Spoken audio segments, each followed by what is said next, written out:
Anna Orsato, esordio, prima di campionato, Valdagno 7, Viareggio 2, l'avvio di partita però non è stato dei più semplici.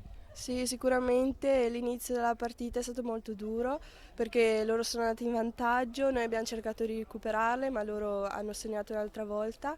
Sono comunque una bella squadra, ci hanno dato filo da torcere, però comunque quando abbiamo iniziato a fare il nostro gioco, i nostri schemi, siamo riusciti a sbloccare questa partita. E infatti si è notato questo scambio molto rapido e anche, devo dire, anche molto preciso e molto godibile, soprattutto centropista per cercare l'incursione della compagna o il tiro da fuori. Sì, sì, abbiamo fatto molti tiri sicuramente, abbiamo fatto delle giocate di squadra e quindi siamo contente per È questo. molto godibile anche come gioco a vederlo soprattutto dagli spalti. E ascolta, per questo inizio stagione che finalità avete, che progetti avete, che visioni avete? Beh, sicuramente migliorare ogni partita, fare sempre un passo più in alto per giocarcela con tutte le squadre e viversi la partita, divertirsi, che è importante. Esatto, bravissima, infatti hai colto nel segno. Va bene, ti ringrazio, ciao.